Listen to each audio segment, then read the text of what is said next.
Olá, seja muito bem-vinda aqui ao canal de O Tempo no YouTube. Hoje o nosso convidado aqui do Café com Política é o vereador de Belo Horizonte, Irlan Mello. Vereador, obrigado por estar aqui com a gente hoje. Eu que agradeço o convite, sempre à disposição de vocês. Vereador, quero começar a nossa conversa porque recentemente um vídeo do senhor com a vereadora Flávia Borges gerou muita repercussão nas redes sociais, que vocês foram em uma exposição no CBBB e alegaram que era conteúdo impróprio, né, para menores de idades, pediram inclusive o fechamento da exposição. Queria que o senhor explicasse, de fato, se isso não pode ser interpretado como censura. Bom, eu sou uma pessoa que sou totalmente contrária à censura, inclusive trabalho contra a censura no meu dia a dia. Nós não estamos falando de censura, nós estamos falando de lei, Estatuto da Criança e do Adolescente. Nós estamos falando de classificação etária, classificação indicativa. Quando nós formos ali, nós não vamos assim da nossa cabeça, né? É papel do vereador fiscalização. Recebemos uma denúncia e fomos lá. Solicitamos a classificação etária, não foi feita. Retornamos lá, inclusive com a presença da Polícia Civil, um delegado, né, da Delegacia Especializada de Crimes contra a Criança e o Adolescente, que inclusive ele visualizou que realmente existiam obras ali contrárias ao Estatuto da Criança e Adolescente. Então, assim, veja bem, você tem exposição de nudez, você tem violência, você tem sexo explícito, você tem uma linguagem própria para crianças. Eu não sei se tudo que eu vou falar vai ficar, mas eu quero te dizer o seguinte, veja bem, é normal para um pai que está nos assistindo hoje que o seu filho de 10 anos passe por uma exposição onde está escrito que masturbar a dois é bom? Será que isso é normal para uma criança de 10 anos? Então, quem é a favor desse tipo de coisa é um garçom da pedofilia, na minha opinião. Então, nós levamos ao conhecimento do Ministério Público, o Ministério Público acionou o Poder Judiciário e o Poder Judiciário classificou como proibido para menores de 18 anos. O Judiciário, ele aplica o quê? A lei. Então, nessa forma, está tudo certo. Não sou contra a arte, não sou contra a cultura, até porque sou cristão. E a cultura veio muito dos cristãos, né? Basta você, por exemplo, fazer uma visita a Roma e você vai ver quantas obras de arte nós temos ali e são todas com inspirações cristãs. Então, o nosso objetivo ali é justamente fazer valer o Estatuto da Criança e do Adolescente e a questão da indicação etária para que as crianças possam estar lá. E por último, quero dizer o seguinte, durante a nossa fiscalização, uma mãe com seu filho de 9 anos deu um depoimento, que inclusive está registrado no boletim de ocorrência, dizendo que ninguém avisou para ela o conteúdo das obras e quando ela passou próximo a algumas obras que tinha um conteúdo explícito, ela teve que tirar o filho dela para que ele não pudesse ter acesso. Então não é uma opinião pessoal, é uma questão da lei. O CBBB até publicou uma nota falando que segue ali o que a legislação propõe. O senhor e a vereadora Flávia Borges ou a Câmara Municipal pretende tomar mais alguma outra ação? Não, porque, Francine, veja bem como é que é a legislação que eles estão dizendo que observam. Em 2024, ou seja, um ano antes dessa exposição, o próprio curador da mostra disse que a classificação é livre. Só que isso é uma declaração provisória, precisa passar pelo Ministério da Justiça. Nós estamos em 2025, já passou um ano e eles não conseguiram essa classificação. Por quê? Porque se for pedir a classificação no Ministério da Justiça, tem todo um critério, tem que enviar as obras para avaliação. Então, assim, eles se autodeclaram que é livre, mas na verdade não é. Não cabe a um vereador tomar providência em relação à legislação nesse sentido, mas cabe fiscalizar e fazer o trabalho que nós fizemos e a partir de agora está proibido para menores de 18 anos. O senhor já mencionou ali alguns dos critérios, mas o que de fato ali, quais que foram os elementos que chamou a atenção do senhor, que avalia ali que é inapropriado para essa faixa etária e qual que é o critério que o senhor utilizou para poder chegar a essa avaliação? Vamos lá. Primeiro, quando você utiliza os critérios de avaliação em relação à faixa etária, vou ler para você aqui. A partir de 10 anos, linguagem própria de nível leve. Ou seja, quando tem uma linguagem... Isso é do Ministério da Justiça, tá? É uma questão federal. Quando tem uma linguagem própria de nível leve, menor de 10 anos já não pode participar. Menor de 10 anos. Aí você pega, por exemplo, está escrito assim, transe numa boa, sexo é bom, não deixe a AIDS acabar com isso. Evite o contato com o esperma, use camisinha, reduza o número de parceiros. Masturbação a dois é gostoso e oferece menos risco. Isso é uma linguagem leve para uma criança? Ou isso é uma linguagem pesada? Então, Então, isso é um ponto. Aí tem outros, né, como, por exemplo, cenas de sexo explícito, cenas de nudez. Eu volto a repetir, não se trata de censura, se trata de preservar a infância das crianças. Uma criança não está preparada para esse tipo de conteúdo. Eu fico imaginando que é só uma mente perversa que não consegue enxergar esse tipo de situação. E depois, quando abre portas para criminosos, a gente vê que está sendo financiado com dinheiro público. 9,4 milhões de reais foram liberados da Lei Rouanet para esse tipo de trabalho que foi feito lá. Desses 9,4, 9,2 mais ou menos, eles arrecadaram 7,4. 7,4 milhões de reais para erotizar, para adultizar uma criança. Será que isso está certo? Eu não considero que está certo, nem a justiça. Por isso está proibido para menor de 18 anos. Um outro assunto que movimentou bastante, né, as redes sociais e principalmente a Câmara nesses últimos dias foi a questão da votação do Tarifa Zero. O senhor assinou o projeto ali em um primeiro momento, mas depois o senhor votou contra. O que fez o senhor mudar de opinião? A falta de possibilidade do projeto ter o seu custeio garantido. Todas as vezes que você parte de uma premissa que algo vai acontecer para que aquilo se viabilize, você está fazendo um exercício de futurologia. A questão é o seguinte: se você não tem a fonte de custeio, se você depende das empresas aderirem para cada funcionário, pagar um percentual, para que isso fique de pé, você vai, no final das contas, utilizar dinheiro do quê? Do caixa do município. E aí, o caixa do município, nós vamos voltar agora o orçamento para o ano que vem. Ele não vai ter essa previsão. E aí, como que vai fazer a lei de responsabilidade fiscal? Quando nós assinamos, vários vereadores que votaram contra e assinaram, no início do ano, nós tínhamos a perspectiva de que, durante o processo legislativo, nós encontraríamos uma fórmula para que o Tarifa Zero, de fato, ele pudesse ser implementado em Belo Horizonte. Só que isso não é algo simples. Você tem que avaliar o número do aumento de viagens, o número do aumento de frequentadores do ônibus, o custo disso. Para empresário, eles estão batendo palma. Por quê? Você não tem mais risco do negócio, não é? Não vai ter mais risco nenhum. De todo jeito você vai receber. Mas e a saúde? E a educação? E a segurança pública? E a assistência social? Tudo isso vai perder recurso para se pagar a passagem de ônibus. Então, assim, pela responsabilidade que eu tenho desde o início do nosso mandato, eu votei contra, disse que votaria contra e, infelizmente, enquanto o processo não for viável, tem que ser contra, não tem outro jeito. A gente tem visto ali, alguns vereadores têm falado até em processos de retaliação, né, aos vereadores ali que votaram a favor, os que votaram contra. Teve um projeto da Júlia Santos que ela fala que foi retalhada, né, que os vereadores votaram contra, um projeto dela. Esse processo de retaliação, de fato, está acontecendo? Olha, cada vereador é responsável pelo seu voto. Você tem 3 opções ali, uma vez que você está presente. Você pode se abster, votar sim ou votar não. Existem projetos que você não tem uma certeza em relação ao projeto. Então você acaba se abstendo em relação a isso. Nesse caso específico, a vereadora ela só utilizou os microfones para explicar o processo. Ela não explicou para os vereadores, ela não foi conversar com os vereadores, algo que é normal no dia a dia ali. Do projeto dela. Do projeto dela.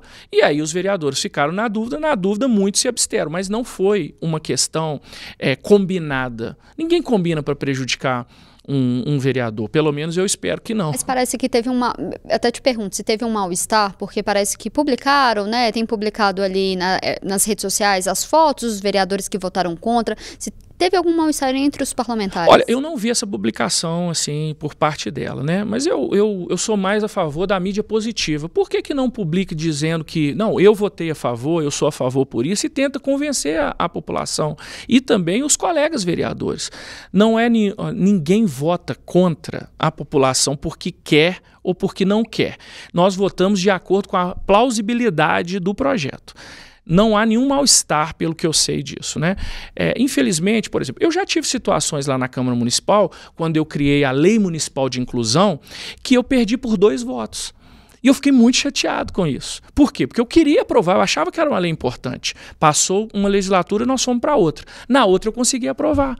Então é uma questão até de maturidade política, de você ir vendo como que é o parlamento e a partir daí você toma suas decisões. A gente tem visto na cidade, né, fotos, né, faixas com o rosto dos vereadores que votaram contra o projeto. Isso incomoda o senhor de alguma forma? Ó, tudo que é contra a lei me incomoda. Então, se você coloca uma faixa que é proibido pelo Código de Posturas, num local proibido, isso é ilegal. Mas muitas vezes a esquerda não está preocupada com legal ou ilegal, ela quer realmente prejudicar as pessoas. Então, normalmente, se isso acontecer, quando acontecer, nós vamos tomar as providências cabíveis e os responsáveis vão ser punidos. Uma outra questão, né, na última legislatura, né, o senhor ficou inclusive numa polêmica por conta ali do voto do senhor na CPI da Lagoa da Pampulha. Sim. E recentemente a gente teve toda uma operação ali da Polícia Federal em relação ali aos contratos. Eu queria que o senhor perguntasse como que o senhor vê essa situação e se a CPI falhou em talvez não aprofundar sobre essas questões que a Polícia Federal agora trouxe à tona. A CPI ela tem um escopo. Ela tem um nível de onde ela pode ir ou deixar de ir. Quem faz a investigação é o Ministério Público junto com a polícia e que está sendo feito. Eu sou a favor de se punir todos os responsáveis. Naquele momento da CPI, o que eu entendi é que a conclusão do relatório, ela indicava determinadas posições que não estavam comprovadas no relatório. Foi por isso que o meu voto foi contrário naquele momento. Mas eu sou a favor da investigação, eu sou a favor da punição, eu creio que a Polícia Civil, o Ministério Público, o Judiciário estão aí justamente para tomar as providências devidas e creio que eles estão sendo feitos dessa forma. O novo prefeito Álvaro Damião, percebo que não tem nenhum compromisso com o erro, nenhum compromisso com o crime, então ele está também tomando as decisões de retirar as pessoas que não estão fazendo bem para a cidade de Belo Horizonte. E como que o senhor enxerga essas ações que tem feito, acompanhando essas ações voltadas ali para a limpeza da Lagoa da Pampulha? O senhor acredita ali que vai chegar um momento de superar, ter esportes náuticos, né, como vem inclusive até falando o prefeito? Se houver um diálogo entre o Estado e a Prefeitura, é possível. Por quê? Qual que é o maior problema da Lagoa da Pampulha? É o esgoto irregular que entra ali. Quem é responsável por isso? O Estado, o município, o Estado através da Copasa, o município através da sua fiscalização. Então, nós precisamos que faça esse trabalho em conjunto para que parem. E outra coisa também, a população, né? Porque ninguém coloca, ao invés de você fazer uma fossa ou fazer ligação, você joga direto lá na Lagoa da Pampulha. Infelizmente, Francine, nós temos hoje 95% da nossa população recebendo algum benefício social. 29% da população são analfabetos funcionais. Nós estamos vivendo um processo, infelizmente, no nosso país, de emburrecimento e também de empobrecimento da nossa população. Nós precisamos que a população ela possa entender o seu papel também e a sua responsabilidade. Quando eu pego uma balinha, uma embalagem de uma bala e jogo, eu estou contribuindo para a degradação do meio ambiente. Quanto mais jogar lixo, jogar esgoto na Lagoa da Pampulha. Então precisa de um trabalho mais forte de fiscalização, que inclusive as pessoas que fazem isso cometem crime ambiental. Mas no Brasil, infelizmente, a punição hoje é só para quem fala e não para quem faz. Quem sabe a gente muda isso um dia, né? Eu queria perguntar pro senhor, na última legislatura o senhor atuou ali muito como oposição ao governo, agora está um pouco mais próximo à prefeitura, e falando um pouco sobre essa, não sei se o senhor se considera base ou independente. Eu sempre votei de acordo com as minhas convicções. Mesmo no início, por exemplo, no início do governo Calil, que todos estavam começando, eu sempre, naqueles projetos que eu achei que não votaria a favor, não votaria. Nessa legislatura, por exemplo, eu já votei contrário a ideia da base, como, por exemplo, na questão da reversão dos ônibus que foram adquiridos com subsídio para a Prefeitura de Belo Horizonte. Eu votei a favor disso e a base votou contra. Então, assim, eu me considero uma pessoa independente, mas uma pessoa de diálogo. Então, quando a gente consegue dialogar, nós chegamos num melhor termo, que eu acho que é o melhor para todo mundo e melhor, inclusive, para a cidade. Como que o senhor tem visto, a gente está gravando essa entrevista, o prefeito Álvaro Damião está na China, ele encontrou inclusive com a ex-presidente Dilma Rousseff para poder buscar recursos para o anel rodoviário. Como que o senhor vê essa aproximação do prefeito ali com lideranças de esquerda? Bom, o prefeito ele não é prefeito da direita, do centro nem da esquerda, ele é prefeito da cidade de Belo Horizonte. O que a gente tem percebido é que os recursos para gerir uma cidade, normalmente eles não são os suficientes para gerir a cidade e investir na cidade. Então o prefeito ele tem buscado aproximação tanto com o governo federal quanto com o governo estadual. Vi várias reuniões desse ponto. Agora, pelo que eu vi nas últimas informações, ele está buscando inclusive recursos para o anel rodoviário. Eu fui um entusiasta, trouxe o projeto da área de escape para a cidade de Belo Horizonte e nós conseguimos a primeira área de escape pública de Minas Gerais, que graças a Deus salvou vidas e nós nunca mais tivemos uma morte lá embaixo no anel rodoviário, no bairro Betânia, onde é a minha base.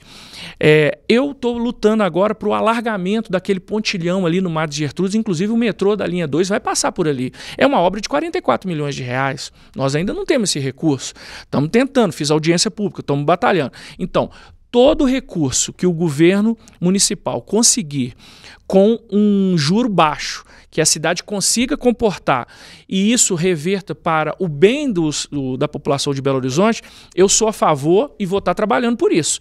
Então, assim, eu acho que o Álvaro ele tem que buscar o que for melhor para a cidade e deixar essa questão de direita e esquerda para o ano que vem. No ano que vem a gente vai ter eleição, não sei se ele vai se posicionar, né? Se ele se posicionar, e aí ele vai arcar com as consequências de se posicionar de um lado ou do outro. Sobre essa questão do anel rodoviário que o senhor mencionou, sempre foi uma das bandeiras do mandato do Sim. senhor. Como que o senhor tem visto essas ações depois da municipalização do anel rodoviário, esses anúncios que a prefeitura, o que está faltando ainda e se tem sido suficiente?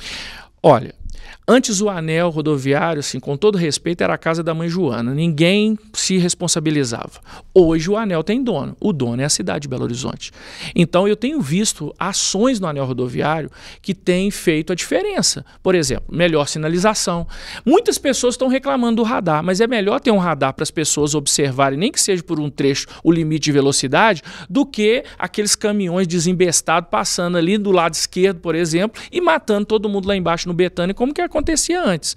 Então eu tenho visto com muita alegria algo que precisava ser feito há décadas, algo que ninguém teve coragem de fazer nada, e o primeiro que teve coragem de fazer alguma coisa foi o prefeito Calil, que entrou na justiça para tentar municipalizar, depois aceitou a nossa sugestão da área de escape, o prefeito Fuad inaugurou a área de escape e o prefeito Álvaro Damião está dando seguimento. O importante é, principalmente a imprensa, sabe, Francisco, não deixar de cobrar. Porque nós não podemos deixar que uma avenida, na verdade o anel rodoviário é uma grande avenida da cidade, né? Ela fique sem nenhum tipo de controle. Hoje em dia ela tem controle.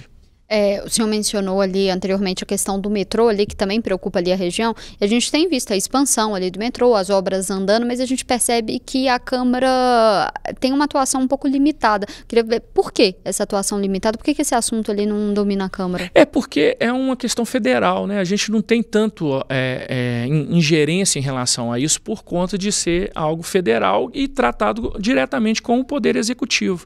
O que normalmente a Câmara faz em relação à questão do metrô são as questões das invasões que existem na linha e que precisa haver uma realocação. Então a Câmara está sempre junto para tentar organizar isso, para evitar que as pessoas sejam retiradas, sem ter um local para ir, né? Que as pessoas sejam retiradas, mas tenha dignidade. É isso que a gente tem que trabalhar. O senhor mencionou um pouco sobre como vê, né, o prefeito Álvaro Damião. Como que o senhor tem avaliado a gestão dele? Se ele tem atendido ali as expectativas da população e do prefeito Fuad até? Eu percebo que, primeiro, o Álvaro Damião veio do Legislativo. 8 anos como vereador. Então ele sabe muito bem como funciona a Câmara Municipal. Melhorou a relação em relação à última gestão? Com certeza absoluta. Porque, sim, veja bem, o prefeito eu só posso falar a partir do Calil, porque antes eu não estava na política, né? Então o prefeito Calil era uma relação muito tumultuada com a Câmara. No início era uma relação de você faz o seu trabalho, não tem indicações políticas, então ninguém tinha indicação política. O prefeito Fuad já mudou isso, começou a fazer uma questão de indicações políticas, mas pela sua inexperiência, eu creio que ele passou alguns apertos. E também por ele assumir não ter um vice, ele teve que tentar dialogar e não conseguiu um bom diálogo com a Câmara Municipal, tanto é que teve todos aqueles problemas que aconteceram nos últimos 2 anos do governo Fuad. Já o prefeito Álvaro Damião, ele tem feito uma gestão próxima dos vereadores, com diálogo com os vereadores. E também ele tem feito algo muito importante, que é deixar os vereadores participar de várias decisões que são importantes para a sua região ou para a sua área de atuação. Então, veja bem, um vereador da causa animal, se você tem algo na causa animal, é importante que ele participe. Um vereador, por exemplo, eu sempre trabalhei no anel rodoviário, eu preciso de saber as questões do anel rodoviário, porque nós estamos batalhando nisso anos e anos. Então, assim, ele está muito próximo das pessoas, é um prefeito que não fica só lá na Afonso Pena 1212, que é a sede da prefeitura, mas que vai para o dia a dia com os munícipes, participa de eventos de A, de B e de C. Mas tem alguma interferência? Eu falo isso até porque quando teve a questão do projeto da Tarifa Zero, muito se falou ali que a prefeitura chegou a pressionar vereadores, se isso é uma postura dessa gestão. Não, eu não vi nenhum tipo de pressão em relação pelo menos comigo não aconteceu, né? Nenhum tipo de pressão. Talvez porque também eu já tinha me posicionado, então eu não sei em relação a isso. O que eu percebo é o seguinte, diálogo, eu tenho visto diálogo da prefeitura com a base, com aqueles que estão ali no dia a dia. E é um diálogo importante, sabe por quê? Porque eu acredito no sistema da separação dos poderes independentes e harmônicos entre si. Então, para haver harmonia, precisa ter diálogo, mas precisa haver independência para cada um votar de acordo com as suas convicções. Quando a Câmara está decidida a aprovar algo que é importante para a cidade e tem uma unanimidade, como, por exemplo, o Instituto Federal de Educação, isso passa rápido, as coisas acontecem e o prefeito tem um bom diálogo em relação a isso. Mas esse negócio de tomar lá da cá, isso aqui, até esse momento eu não vi, não. Recentemente o senhor propôs, né, um projeto de lei de criar uma espécie de lei Magnitsky em Belo Horizonte. Quem que seriam as pessoas que não seriam bem-vindas na capital, na avaliação do senhor? Já existe, né, o vereador Pablo criou, aprovou algo relativo ao Alexandre de Moraes, que ele é uma pessoa não grata em Belo Horizonte. Na verdade é o seguinte, sempre se fala de diversidade. Sempre se fala de apoio às minorias, mas quando uma determinada minoria quer aprovar determinado tipo de projeto, é inviabilizado por um motivo ou por outro. Junto com o meu projeto, o vereador Pedro Patrus apresentou o projeto da Dia da Soberania. Os dois foram rejeitados. Os dois apresentaram recursos, né? E aí nós vamos trabalhar isso em plenário para ver se passa ou não. Na verdade, o que eu vejo da lei Magnitsky? Eu vejo uma lei que tenta buscar a preservação da lei e da ordem. Pessoas que não têm condições de estar no seio da sociedade livremente, agindo como se nada tivesse acontecido, ficam impedidos em relação a isso. Eu acredito eu sou professor de Direito Constitucional, sou advogado há mais de 27 anos, sou uma pessoa da lei. Eu concordo, eu gosto de garantir que a lei se aplique. Agora, a instituição ela é dirigida por homens e os homens são falhos. Então, quando a gente vê que isso está errado, a gente precisa mudar.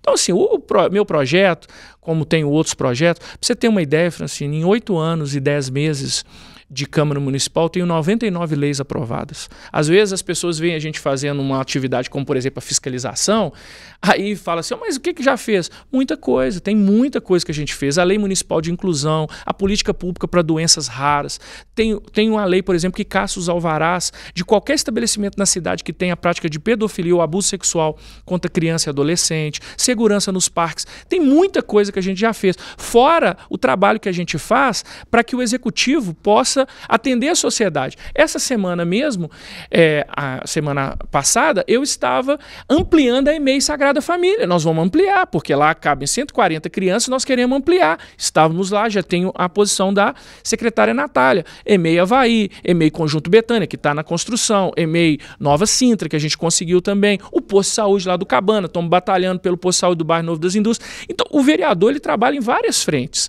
Só que chega uma hora que a pessoa vê algo que ela não gostou, E aí ela não consegue enxergar o trabalho que ele é feito durante todo o mandato e aí começa a esse tipo de crítica. Mas quem que seria na avaliação do senhor? Pessoas que não seriam, pegando o gancho ali de lei magnífica? Sim, mas essa lei não é para aplicar a lei magnífica aqui em Belo Horizonte. É apenas para, esse dia aqui é o dia da lei magnífica, é o dia que celebra a lei. Então não existe esse tipo Não seria contra uma pessoa específica? Não, de jeito nenhum. É apenas uma data comemorativa, que inclusive nós temos tantas datas comemorativas, na verdade, que virou assim uma coisa corriqueira no dia a dia, né?